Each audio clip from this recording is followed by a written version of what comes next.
매독이라는 병에 대해서 한 번쯤은 들어보신 적이 있으실 겁니다.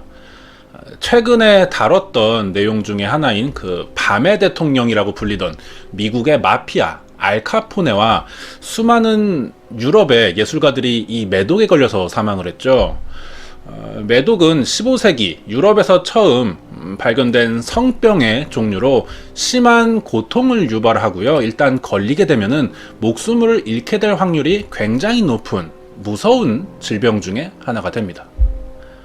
이 매독의 특징이 목욕탕에서나 간단한 신체 접촉을 통해서도 전염되는 사례가 발견될 정도로 전염성이 매우 강하기도 한데요. 매독의 증상으로는 피부 발진이라 짓무르게 되는 궤양이 생기고 참을 수 없는 근육통과 두통에 시달리면서 눈이나 심장, 중추신경계 등과 같은 내부 장기까지 퍼지게 됩니다. 그래서 치매나 정신 이상을 일으키게 되고요. 결국 사망까지 이르게 된다고 합니다. 이전까지는 특별한 치료제가 없었기 때문에 한번 매독에 걸리게 되면은 몇 달 안에 사망하게 되는 불치병 중에 하나였지만 1960년대 미국의 한 의학 박사가 진통제인 페니실린을 사용해서 매독 치료제를 개발하는 데 성공하면서 매독은 더 이상 불치의 병이 아니게 됩니다. 이 매독 치료제를 개발하며 전 세계의 존경을 한몸에 받았던 의학 박사는요, 자신의 이름을 딴 대학 강의가 개설될 정도로 평생 동안 미국인들의 존경을 받다가 2003년에 87살의 나이로 세상을 떠나게 되는데요. 하지만 전 세계의 인류를 매독이라는 질병에서 벗어나게 해준 구원자와 같았던 이 의사의 사망 이후 숨겨져 있던 사실들이 하나씩 드러나게 되면서 미국을 포함한 전 세계 사람들을 충격 속으로 빠뜨리게 됩니다. 이번에 알아볼 해외 범죄 사건은요, 매독을 치료하기 위해서 벌인 인간 생체 실험을 강행했던 죽음의 천사라고 불리는 미국의 의학 박사 존 커틀러의 사건 파일이 되겠습니다. 1946년 중앙아메리카에 위치한 나라 과테말라에 테리 하우츠라고 하는 범죄자 수용소가 있습니다. 이곳에 의료봉사를 하기 위해서 미국 의사들이 방문했던 적이 있어요. 미국 의료진의 대표로 보이는 한 젊은 남자는요, 2년 동안 과테말라에 머물면서 이곳 테리 하우츠 수용소 외에도 과테말라에 있는 고아원과 정신병원을 다니면서 의료봉사를 할 계획이라며 자신의 계획을 알리기도 했어요. 당시 부실한 정부 운영과 무너진 경제체제로 인해서 가난에 시달리던 과테말라 사람들은 병에 걸려도 제대로 치료받지 못하는 상황이었는데요. 그런 자신들을 치료해주려 의사들이 왔다는 소식에 과테말라의 주민들은 미국 의료팀들을 아주 반갑게 맞이해 주었다고 합니다. 그중 존 커틀러라고 불리는 이 미국 의료팀 대표는 특히나 인기가 더 높았다고 해요. 존은 하루도 거르지 않고 매일 테리 하우츠 교도소에 들러서 수감된 재소자 중에 성병을 앓고 있는 환자들에게 자신이 만든 백신 주사를 놔주고 돌아갔습니다. 과테말라 사람들은요, 먼 타국까지 와서 사람들을 위해 의료 봉사를 하러 온 이 존 커틀러와 의료팀을 진심으로 존경하고 따르기도 했죠. 하지만 다르게 이상하게도요, 의료 봉사를 온 지 2년이라는 시간이 지났지만 존 커틀러 박사가 놔준 주사를 맞은 환자들은요, 완치가 되지 않았고요, 시간이 갈수록 오히려 증상이 심해져 갔습니다. 그러자 미국의 의료팀은요, 이전과 같이 친절하게 과테말라 사람들을 대하지 않았고, 이 대표인 존 커틀러 박사도 교도소와 고아원, 병원에 있는 환자들의 상태를 살펴보기 위해서 매일 들리기는 했지만 병에 걸린 환자들에게 약을 주거나 상처를 치료해주진 않았어요. 그리고 처음부터 예정되어 있던 2년이라는 봉사기간이 끝나자마자 모든 의료진들은요, 온 얼굴과 몸에 염증과 궤양으로 짓눌려서 피고름을 흘리는 과테말라 주민들을 뒤로 한 채 미국으로 돌아가 버립니다. 과테말라의 환자들은 자신이 맞은 성병 백신이라고 불리던 이 주사의 정체에 대해서 전혀 알지 못했어요. 그리고 사망자의 수는 매일 늘어만 갑니다. 존 커틀러 박사가 과테말라에 머물던 2년 동안 과테말라에서는 총 1600여 명의 사람들이 매독으로 인해서 사망을 합니다. 고아와 환자, 교도소 재소자들이 맞았던 주사의 정체와 미국 의료진이 과테말라에 왔었던 진짜 이유는요, 존 커틀러 박사가 죽은 2003년이 지나서야 밝혀지게 되었죠. 이 모든 일의 진실은 의사를 떠나서 인간으로서는 도저히 할 수 없는 끔찍한 일들이었습니다. 존 커틀러 박사는 1915년 6월 29일 미국 오하이오주 클리블랜드에서 태어납니다. 어린 시절은 공부도 잘했고 부모님이나 가정 환경도 좋은 편이었다 그래요. 그렇게 특별히 이상할 것 없이 무난하게 자라서 성인이 되었고요. 뛰어난 학교 성적으로 의과대학에 입학해서 의사가 되기 위한 본격적인 공부를 시작했습니다. 1941년은 존 커틀러의 나이가 26살이 되던 해예요. 존은 이때 대학 공부를 모두 마치고 미국 공중보건국에 들어가서 미국 국민들의 건강과 질병에 대해 조사를 하고 효과적인 치료법을 알아내는 연구를 시작하게 됩니다. 당시 제2차 대전에 참전하고 있던 미국 군인들의 사망률 1위가 되는 질병은요, 바로 매독이었어요. 그 정도로 당시 매독의 치사율은 굉장히 높았었죠. 문제는 이 매독의 치료약이 이때는 없었기 때문에 한 번 환자가 생기면 속수무책으로 전염이 되었고요. 사망으로 이어지기 때문에 군인의 생존을 높여야만 하는 미국으로서는 전염률이 높은 이 매독이 아주 심각한 문제거리였습니다. 한동안 미군에서 군의관으로 복무하던 존 커틀러는 미국 공중보건국에 들어온 지 2년 만에 보건국 소속 성병연구소의 의료 책임자가 되었고요. 본격적으로 군인들의 생존율을 높이기 위해서 매독을 포함한 각종 성병에 대한 연구를 시작했다 그래요. 여기까지 살펴보니 존 커틀러라는 사람은 이전에 제가 준비하고 같이 알아봤던 다른 사건 파일들의 범죄자들과는 다르게 평범한 의료인으로서 살아왔던 것 같습니다. 하지만 이 존 커틀러의 진짜 모습은요, 이때부터 드러나게 되었다고 합니다.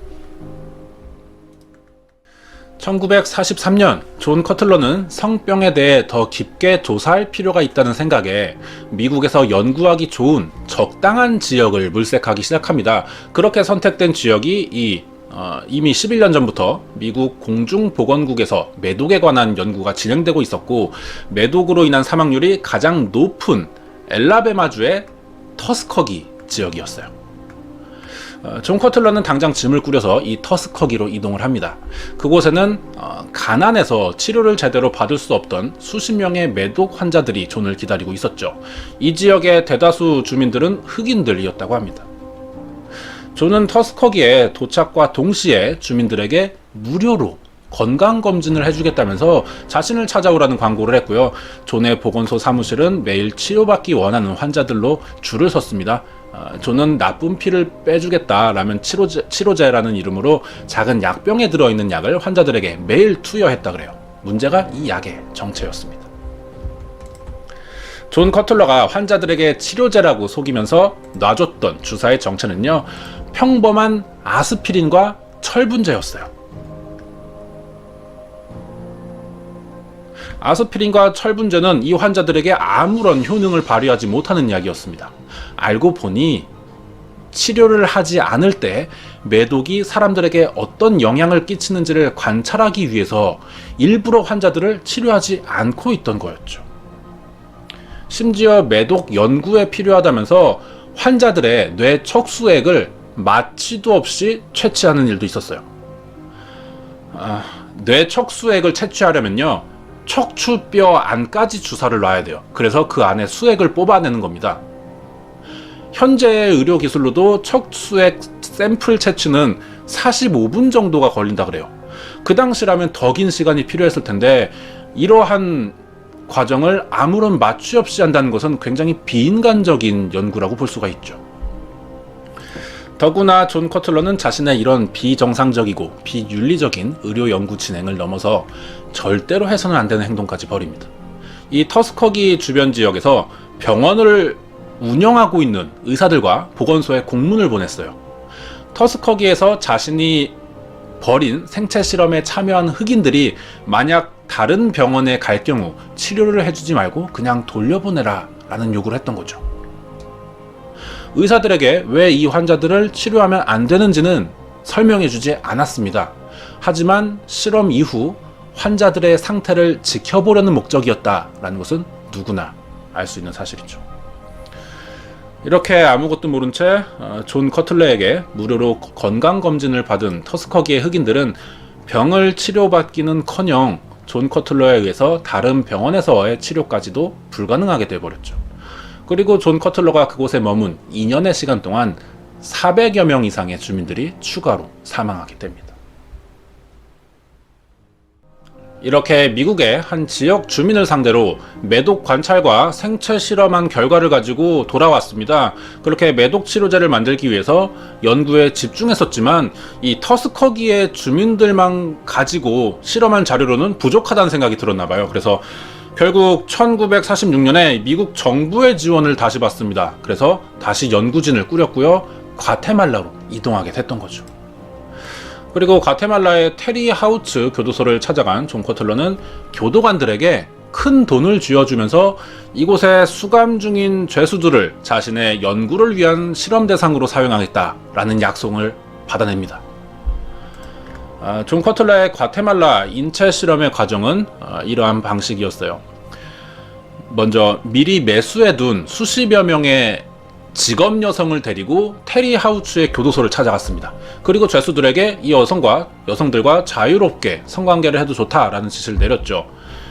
죄수들 입장에서는 몇 년 동안 좁은 감옥에서 갇혀 있었기 때문에 이러한 제안에 당연히 따르게 되겠죠. 이 사건의 비극이 여기서부터 시작된 겁니다. 사실 존 커틀러가 동원한 매춘 여성들은요, 모두 매독 환자들이었어요.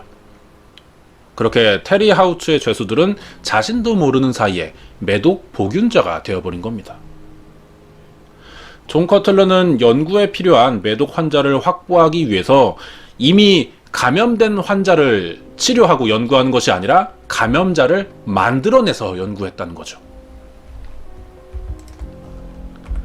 존 커틀러는 어린아이에 대한 연구도 하고 싶었어요. 성인에 대한 매독 연구는 테리 하우츠에서 범죄자들을 대상으로 하고 있으니까 이번에는 의료봉사 핑계로 고아원에 찾아갑니다. 그래서 아이들에게 일부러 매독균을 주사했어요. 그래서 아이들을 매독에 걸리게 만들었고 또는 다른 질병의 환자들, 특히나 간질과 매독의 상관관계를 알아보기 위해서 간질 환자들에게도 일부러 매독균을 주사했었다고 합니다.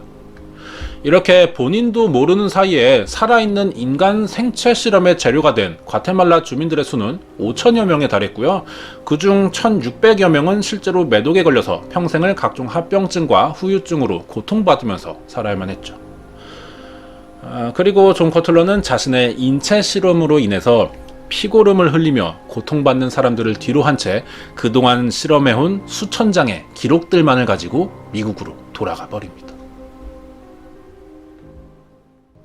1948년 35살이 된 존 커틀러는 미국으로 돌아왔어요. 터스커기와 과테말라에서 진행했던 실험 결과들을 바탕으로 매독 치료제를 만들기 위한 연구에 들어갑니다. 존은 매독의 치료법으로 페니실린을 떠올렸다 그래요. 하지만 페니실린은 직접적인 투여가 어렵고 인간의 몸속에서 30분 이상 효과를 지속하기가 어려웠지만 그래도 매독을 치료하기 위해서는 페니실린만이 유일한 치료제에 가깝다라는 생각을 했대요. 그래서 오랫동안 이 연구에 집중을 했고 그 사이 뉴욕 싱싱교도소라는 곳에서 벌어졌던 임질 감염 실험에도 참여하기도 하는 등 의사로서는 해서도 안 되고 절대 할 수도 없는 인간을 상대로 한 생체 실험을 계속해서 진행해 옵니다. 이러한 생체 실험의 결과를 바탕으로 수십 장의 의학 논문을 발표했고요. 자신이 책임자로 있던 공중보건국에서도 승진을 해요. 그렇게 1967년에 미국 피츠버그 대학의 의학교수로 초청되기도 했었죠. 결국 존 커틀러는 1966년 수천 명의 생체 실험 대상자들의 희생을 대가로 페니실린을 기초로 한 매독 치료제를 개발해내는데 성공합니다. 미국은 존 커틀러의 백신을 가지고 인류는 매독을 완전히 정복했다라면서 굉장히 자랑스러워했어요. 이후 존 커틀러는 미국 보건국 의사들과 학생들의 존경을 한몸에 받는 교수가 되어서 죽는 날까지 매독을 정복한 의사 라고 불리면서 미국인들의 절대적인 지지를 받으며 편안하게 살다가 2003년 2월 8일 87살의 나이로 숨을 거두게 됩니다. 존 커틀러가 사망한 지 5년이 지난 2008년이 됐어요. 드디어 뛰어난 이 의학 박사의 진실이 세상에 드러나게 되는데요. 이 사건은 30년간 미국 공중보건국에서 진행했던 터스커기 실험을 추적하고 있던 미국의 수잔 레버비라는 교수가 존 커틀러의 비밀이 기록되어 있는 문서들을 발견하면서 알려지게 됩니다. 문서에 적힌 인체 실험과 그 과정들에 대한 내용에 놀라게 된 수잔 교수는 1943년에 미국 터스커기 지역의 흑인들을 상대로 한 일명 터스커기 실험의 전말과 1946년부터 48년까지 2년간 과테말라에서 저질렀던 과테말라 인간 생체 실험, 그리고 뉴욕의 싱싱교도소 재소자들을 상대로 한 임질 실험에 대해서 아주 상세하게 기록된 문서들을 가지고 백색 가운의 악마에 대한 진실을 알린다며 이 자료들을 언론에 발표해버렸죠. 사실 이 매독균을 치료하기 위한 이 실험들에 대한 소문이 미국 내에서 돌기는 했었습니다. 하지만 실체로 밝혀지거나 드러난 적은 없었죠. 그렇게 소문으로만 돌고 있던 도중에 존 커틀러의 인간 생체 실험이 문서에 의해서 사실이라고 밝혀지자 이 소식에 미국을 포함한 전 세계가 굉장히 크게 분노를 합니다. 특히나 이 피츠버그의 대학은 존 커틀러의 이름을 딴 강의를 없앴고요. 교수 명단에서도 영구 제명을 했어요. 그리고 터스커기의 주민들은 정부를 상대로 한 손해배상에서 승소합니다. 그래서 총 900만 달러의 보상을 받게 됐죠. 마지막으로 당시 대통령이었던 버락 오바마는 직접 과테말라 수상과 전화통화를 하면서 사과의 뜻을 전하기도 합니다. 전체적인 사건 내용은 여기까지고요. 이 사건을 알아보면서 한 가지 생각이 떠올랐는데, 목적이 정당하다면 어떠한 수단을 사용해도 괜찮은가에 대한 질문을 해볼 수가 있겠죠. 이것이 꼭 사람 목숨이나 범죄에서만 해당되는 말은 아니라는 생각이 듭니다. 나의 결과물을 나의 목표로 해서 어떠한 일을 진행할 때 그 사이사이의 중간 과정들이 혹시나 문제가 되지는 않았는가를 좀 생각해 볼 수 있는 사건이지 않나 싶습니다. 여기까지가 취사율 1위의 불치병 치료약 개발에 성공한 존경받는 의학 박사가 되기 위해서 수천 명의 사람들을 대상으로 생체 실험을 했던 백색 가운의 악마라고 불리게 된 존 커틀러에 대한 범죄 사건 파일이었습니다.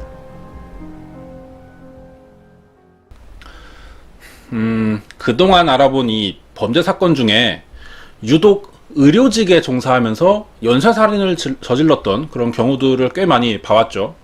오늘 알아본 케이스는 결과는 같았지만 조금 다른 형태로 잘못된 의학 연구를 위해서 범죄를 저질렀던 케이스라고 할 수가 있겠습니다. 이런 경우가 생각보다 많아요. 대표적으로 현재 전 세계에 죽음의 천사 3대장이라고 불리는 사람들이 있어요. 이걸 좀 알아볼 건데, 자, 첫 번째는 나치 소속의 내과 의사이자 수감자들을 대상으로 생체 실험을 벌였던 요제프 맹겔레라고 합니다. 두 번째 사진이 굉장히 열받는 일이 되지 않나 싶은데, 일본 731 부대에서 한국과 중국인 포로들을 대상으로 생체 실험을 주도했었던 이시시로가 되겠고요. 세 번째, 마지막 사람이 오늘 알아본 존 커틀러라고 합니다. 이 세 명 모두가 살아있는 인간을 실험도구로 사용했다는 점이 공통점이고요. 절대로 이것이 인간이라면 해서는 안 되는 비윤리적인 실험이죠. 이것들을 수도 없이 해옵니다. 대표적으로 731 부대에서 했던 실험 중에 하나 소개해드리자면은 모성애의 정도를 알아보는 실험이라는 게 있어요. 산모에게, 그러니까 출산했어요. 아이를 엄마가 안고 방에 가둡니다. 그리고 그 방에 물을 채우죠. 물이 차면은 아이 엄마가 아이를 조금 더 살리기 위해서 자기 머리 위로 든대요.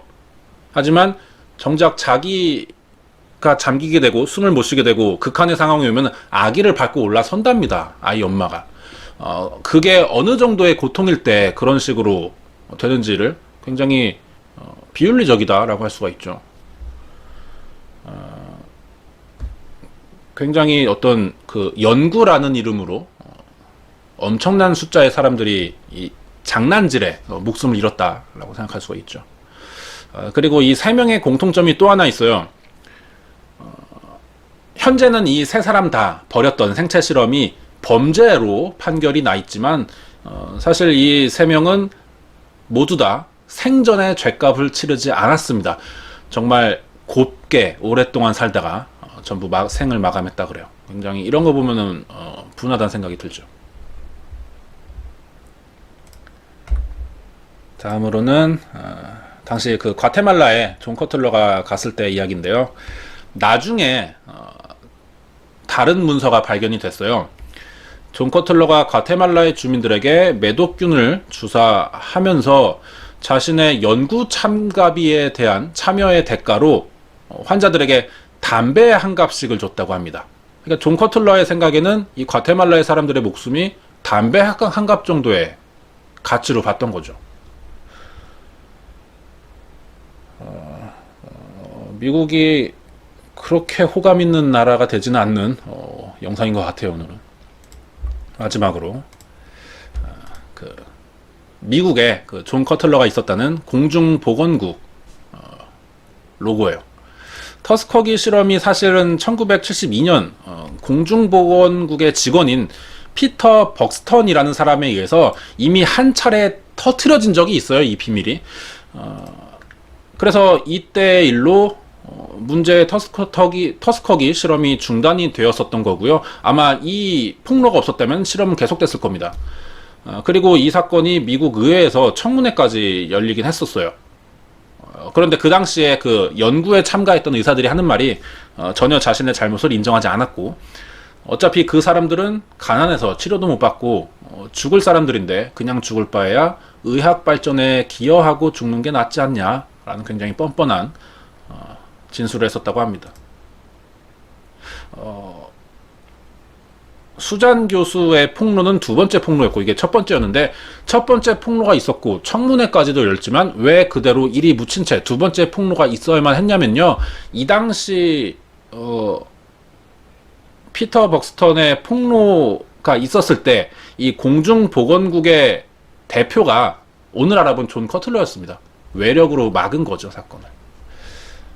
그래서 사망한 뒤에 수잔 교수에 의해서 다시 한번 밝혀지게 됐던 사건입니다. 여기까지 알아볼게요.